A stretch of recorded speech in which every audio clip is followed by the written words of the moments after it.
Ako si Maria at ito ang aking kwento.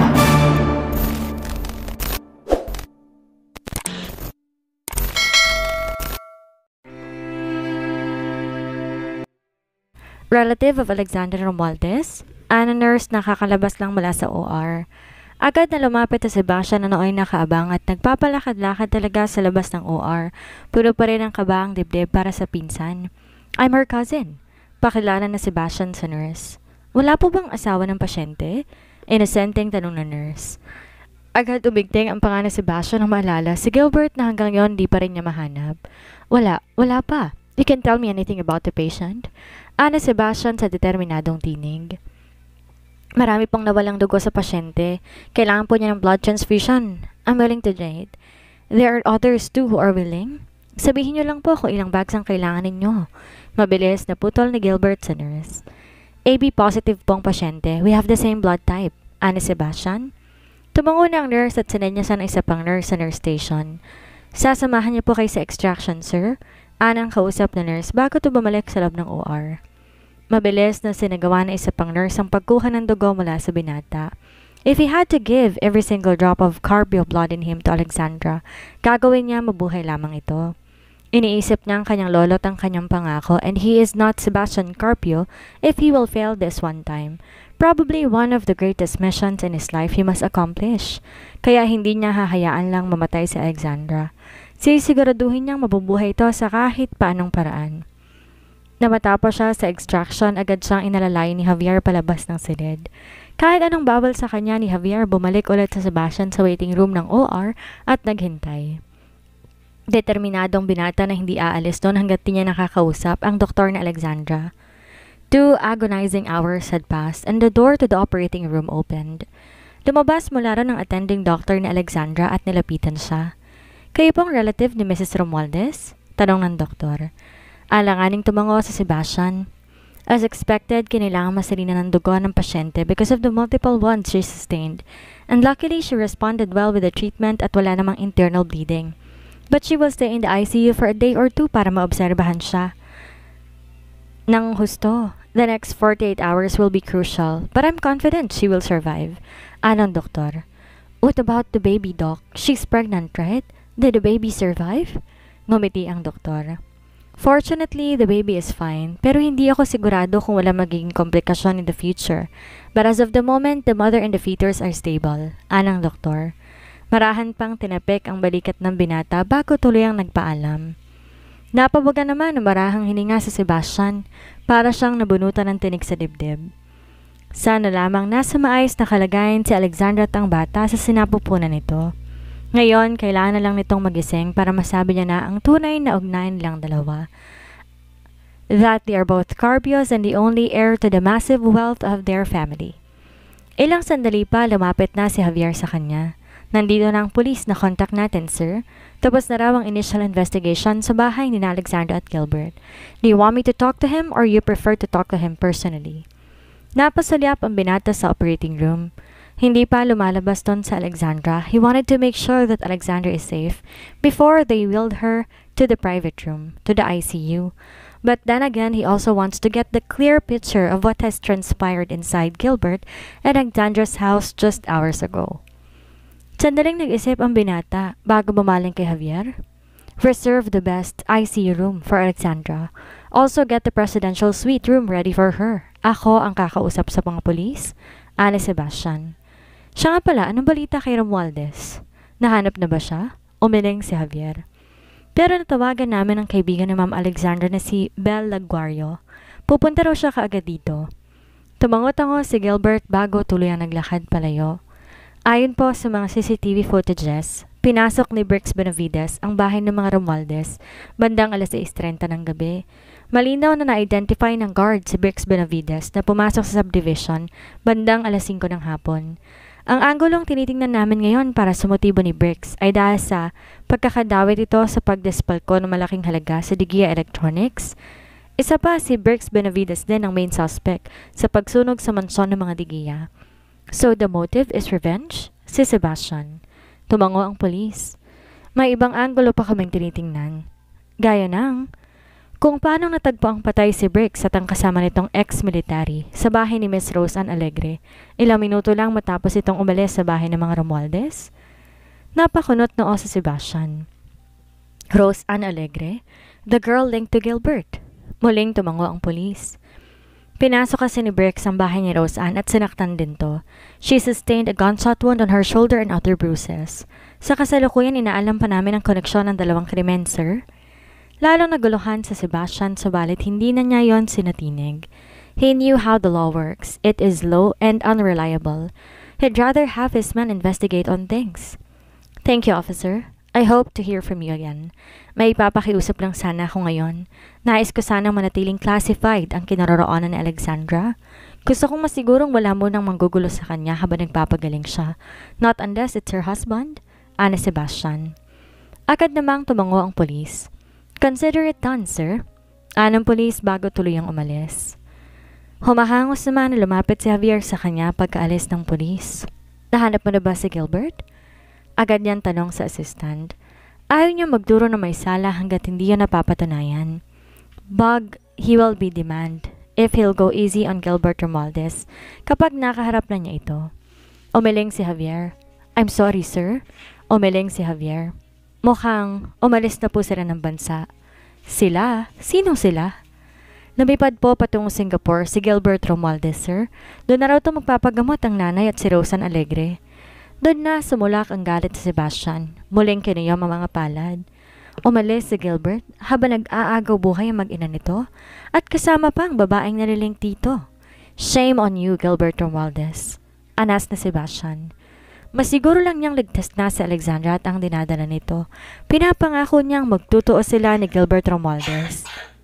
Kahit saan bang lupalop ng mundo. Dilim ang unang sumulubong kay Alexandra nang magmulat siya ng kanyang mga mata.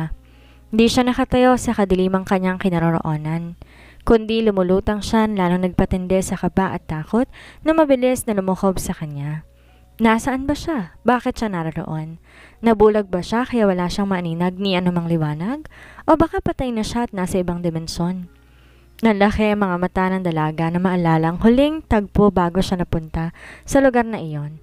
Si Briggs. Papatayin siya ni Briggs? Napatili si Alexandra nang bigla siyang mahulog sa kawalang kanyang kinaroroonan. May ilang segundo rin siyang nahulog sa kadiliman hanggang sa bumagsak siya sa matigas na bagay na hindi niya ulit mapangalanan. Pilit na tumayo si Alexandra sa kanya na kinabagsakan. Sa naguguluhang isip, patuloy na hinahanap ang sagot sa kanyang mga katanungan. Ilang sandali pa may naaninag siyang bilog na liwanag sa di kalayuan. Lumaki yon ng lumaki hanggang sa tuluyan siyang masilaw. Agad na iniharang ni Alexandra ang kanyang braso sa kanyang mga mata. Pilit pa rin tinutunton ang tingin sa malakas na buhos ng liwanag sa hindi kalayuan. Nang masanay siya sa liwanag, doon niya nakita isang batang lalaki. Nakatayo sa gitna ng liwanag. Sa tansya niya ay 3 taong gulang na ito at mukha pang bibo. Kumaway ito sa kanya at ngumiti. Mama! Anito. Agad tumulo ang mga luha ni Alexandra sa narinig. Hindi dahil sa unti-unti na siyang nakukumbinse na patay na siya. At marahil ay nasa daan ng hintayin patungo sa kabilang bahay. Subalit, malakas ang kutob niyang ang batang naroon sa liwanag ay kanyang anak na si Junior at sinasalubong siya. Junior? Bulong ng dalaga. Pilit na humakbang patungo sa kinaroroonan ng anak. Di siya makapaniwalang malaki na ito at tinatawag siyang mama. Nagpatuloy sa pagkaway si Junior sa kanya. Lalo namang binilisan ni Alexandra ang paghakbang. Konti na lang maiyakap na niya ang anak na hindi man lang niya nahawakan nang maiwala niya 3 taon ang nakakaraan. Ilang sandali pa nakita ni Alexandra, bumaling si Junior sa bandang kaliwa nito at may hinawakan doon. Maya-maya pa may bitbit na itong mas maliit pa na bata sa tabi nito, maybe a year old or younger. Magkasabayan mga itong kumakaway sa kanya. Napapahaplos ang dalaga sa kanyang impis pang tiyan. Inaalalang kanyang ipinagbubuntis. Yan na ba ang kapatid mo, Junior? Yan na ba kayo, mga anak? Mangiyak-ngiyak na bulong ni Alexandra. Naglakad takbo para malapitan ang tuluyan ng mga anak. Subalit sa isang iglap, tila lumalayong liwanag sa kanya. At kahit anong pilit niya, hindi niya na mahabol ang liwanag na kinaroroonan ng mga bata. Sandali, huwag muna kayong umalis. Pakiusap ng dalaga, panay ang patak ng luha. "Huwag ninyo akong iiwan, sandali!" sigaw ni Alexandra. Subalit nagpatuloy sa paglayo ang liwanag hanggang sa muli siyang nilamon ng kadiliman. Agad na napabalikwas ng bangon si Alexandra. Marahas na pinuno ng hangin ng dibdib. Parang totoo ang kanyang panaginip. Parang sinusundo na siya ng kanyang mga anak at... Mga anak? Nahihintakutang napahawak si Alexandra sa kanyang tiyan. Naalala ang huling eksena bago siya nilamon ng kadiliman. Ang pagpasok ni Burke sa bahay nila ni Gilbert, ang pagtututok niya sa kanya ng barel, ang pagsingid ng sakit sa kanyang hita, at ang... Agad na napasinghap si Alexandra. Pinakiramdaman ng sarili. Buhay siya. Nakaligtas siya at... Napadakang tingin niya sa swerong nakakabit sa kanyang kamay. Kinapa niya ang kanyang braso, may benda doon, maging sa kanyang noo. Nakaligtas siyang talaga mula sa kamay ni Burke, subalit paano? At paano siya nakarating sa ospital?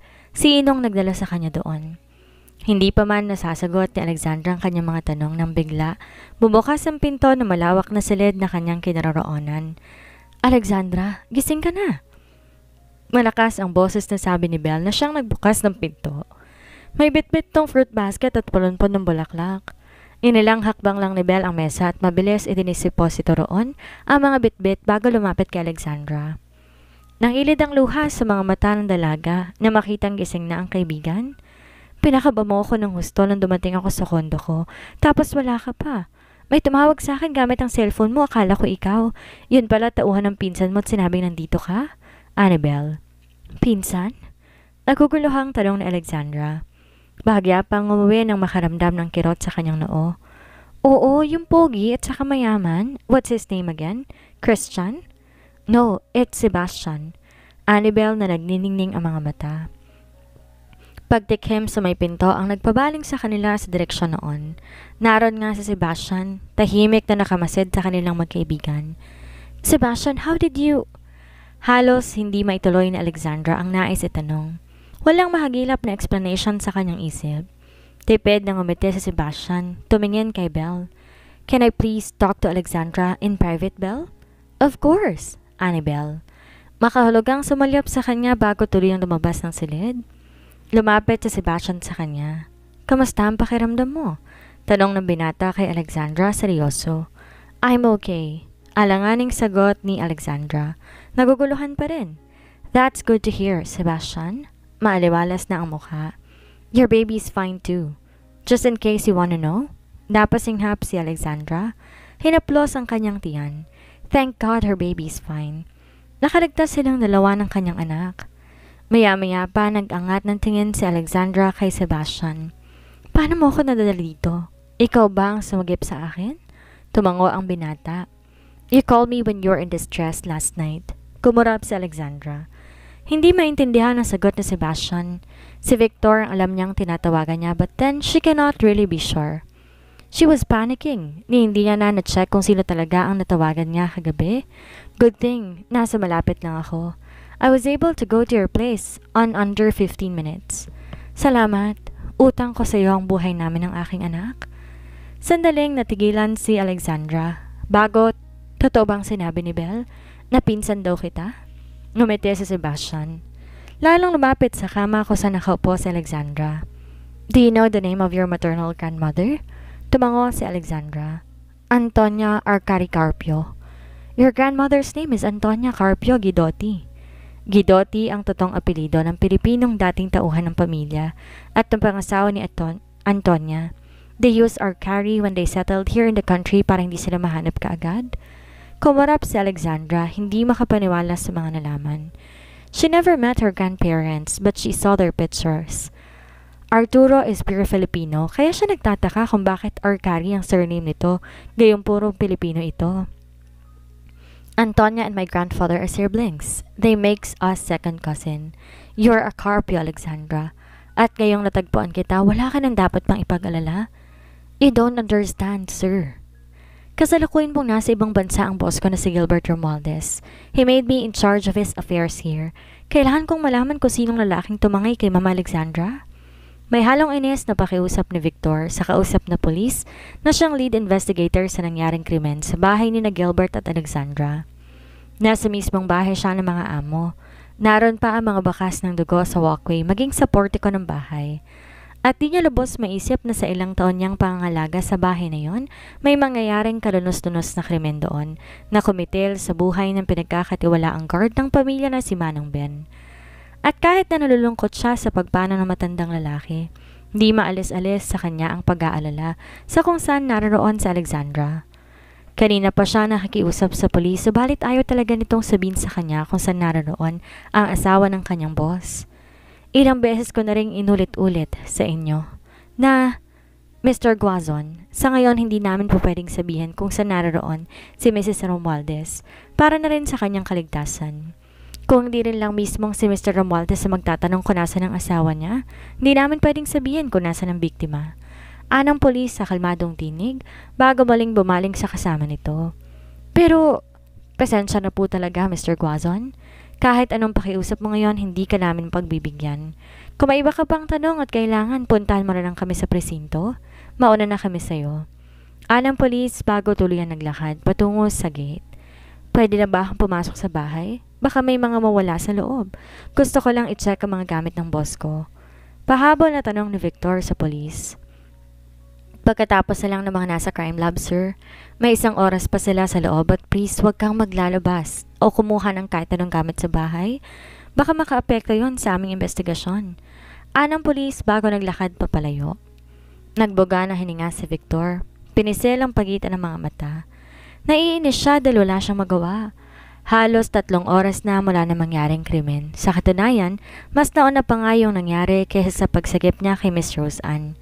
Ayon sa initial investigation, una nagpunta doon si Brix Benavides at kung paanong hindi agad siya na-inform tungkol doon, hindi niya alam. He feels frustrated just thinking about it. And now, naihilamos na ni Victor ang kamay sa mukha bago nanghihinang napaupo sa may plant box sa may garden. Doon niya hinintay matapos sa mga tauhan ng crime lab upang iproseso ang scene of the crime. Nang umalis sa mga taga-crime lab, agad pumasok si Victor ng bahay. Nag-check siya sa mga mahahalagang gamit na naroon. Kompleto lahat, walang nawawala. Talagang nagpunta lang doon si Brix upang manakit. Hindi sana na yun nangyari kung napabilis lang niya ang proseso ng pagkuha ng additional security guards na siyang iniutos sa kanya ni Gilbert. It was partially his fault. Tumayo si Victor sa gitna ng salas at ipinaikot ang tingin sa kabayan. There's something in that gut, that feeling telling him that he can find evidence inside the house. He just doesn't know where yet. Hinayaan ng binata ang sarili mag-isip upang lalong mainis nang wala siyang makitang ni anumang clue na nais niyang mahanap sa bahay. Frustrated, nagsimula na maglakad patungo sa pinto si Victor. Palabas na ang binata ng bahay na mahagip ng kanyang mga mata ang bronze figurine na korteng bahay. Nakapwesto yon sa bureau na nakaharap sa mismong sala. Agad nanlaki ang mga mata ni Victor. Naalala niyang ang figurine na iyon may slot for surveillance video at pinalagyan niya yun noon mula nang muling tirahan ng mag-asawa ang kanilang bahay. Kailangan niyang kunin ang figurine na yon? Sigurado siya meron siyang makikita roon na makakatulong sa paglutas sa mga kinakaharap na problema ng kanyang boss. Akmang kukunin na sana ni Victor ang figurine nang may pumasok na isang unipormadong pulis sa may front door. Excuse me, sir. Kami po yung pinadala ni General Santos dyan sa kabilang bahay para siguraduhing mababantayan tong bahay habang di pa tapos ang investigasyon. Personal din daw po niyang tututukan ng kaso, balita ng pulis. Alanganing tumango si Victor. Salamat, paalas na rin ako. Kukunin ko lang to. Anang binata, tinuro ang figurine na hugis bahay sa bureau. Umiling ang pulis. Sorry po, hindi po talaga po pwedeng galawin ng bahay sa susunod na 2 araw para hindi po maapektuhan ang investigasyon. Sandaling naghimagsik ang kalooban ni Victor. Muling sumulyap sa figurine na nais niyang makuha. Ilang sandali pa tumunog ang cellphone ng binata. Hello, Skyler. May balita ka na kung nasan si Ma'am Alexandra? Ani Victor sa isa nilang tauhan. Wala pa, sir. Nasuyod na namin lahat ng ospital malapit sa subdivision, kaso walang nakalog na Alexandra de Guia sa list of patients. Then what the hell are you calling me for? Ani Victor. Iritado na. May katubo akong isang malaking tao ang nagtatago ngayon kay Ma'am Alexandra. May restrictions po ang bawat ospital na pinuntahan namin at pinagtanungan na wala naman po dati. Siguro po dapat na nating ipaalam kay Sir Gilbert ang nangyayari dito, ani Skyler. Nagdagay sa mga bagang ni Victor, na puno ng pag-aalinlangan ng isip. Pag-iisipan ko, for now, just continue with your search. Tawagan mo ako agad kapag may update ulit sa presinto. Anang binata bago tinapos ang tawag. Muli, nilingon ni Victor ang figurine bago iiling-iling na naglakad palabas ng bahay. Nakabantay na mga pulis sa bawat sulok. Di rin niya magagawa ang dapat niyang gawin kaya nagpa siya na siyang umalis. Nasa sasakyan na siya nang tumunog ulit ang cellphone niya. It was from an international landline. Hello? Alanganing sagot ni Victor sa tumatawag. Victor, it's Gilbert. Nakarating na kami ng Singapore. Nakagamit na ako sa landline dito sa ospital. Give me an update about the case. Diretsong sabi ni Gilbert sa kabilang linya. Namutla si Victor. Biglang nataranta. Hindi rin siya nakasagot kaagad. Nagtatalong isip kung sasabihin ba sa boss ang tungkol sa asawa nito hanggang sa, Victor, are you still there? Muling tanong ni Gilbert sa assistant. Victor's silence was killing him. He has had enough bad news for one day. Humugot ng malalim na hininga si Victor bago. Wala pa pong update sa case ni Miss Rose Ann, sir, pero si Ma'am Alexandra po. What's with Alexandra? Si Gilbert sa matigas na tinig. Nauna po ang sinugod ni Brick si Ma'am Alexandra sa bahay ninyo, sir. Wala na po si Mang Ben. Sa kabilang linya na estatwa si Gilbert sa narinig. Agad siyang nilokob ng takot para sa asawa. And what about Alexandra? Anang binata sa basag na tinig. May sumagip po kay Ma'am Alexandra kaya lang hindi po namin tumikim na si Victor. Inayos ang huwisyo. Nawawala po si Ma'am Alexandra, sir. Gilbert caused under his breath. Subalit bago pa makuha magsalita ng binata, tumunog ang alarm sa kwarto ni Sylvia. Code! The new patient is coding! Anunsyo ng nurse na naroon. Wala sa sariling pinagmasdan ni Gilbert ang ina na noon nakarate pa rin sa hospital bed. His mother underwent an emergency surgery to fix her heart. Luckily, despite her current condition, na-survive nito ang ilang oras na operasyon. And now, he's waiting again for his mother to open her eyes para makasaglit siya sa Pilipinas. Nahahati ang isip niya sa pag-aalala sa ina at kay Alexandra na hanggang ngayon di pa rin nahahanap ng kanyang mga tauhan. Tumawag na si Gilbert sa presinto. Nagpakilala na siyang asawa ni Alexandra, subalit kahit anong pilit niya ang gusto ng mga pulis umuwi siya at sila mismong magdadala sa kanya sa kinaroroonan ng asawa. Which he finds bullshit. Bakit tinatago ng mga ito ang asawa niya? But the more important question is, sino ang lalaki na nagdigtas kay Alexandra na gayon lamang ang pagsisikreto sa kasalukuyang lokasyon ng asawa? And while the officers told him that Alexandra is alive and recovering from her wounds, hindi siya mapakali na hindi ito napupuntahan mismo ni Victor at na iba pang mga taong pinagkakatiwalaan niya. Hell, even Nyalin and Marco now were nowhere to be found? Tila ba may isang dumukot ng mga ito kaya hindi niya mahanap? Napakarami nang nangyari sa loob lamang ng 2 araw na wala siya sa Pilipinas and it is already driving him mad. Napabuga na marahas na hininga si Gilbert.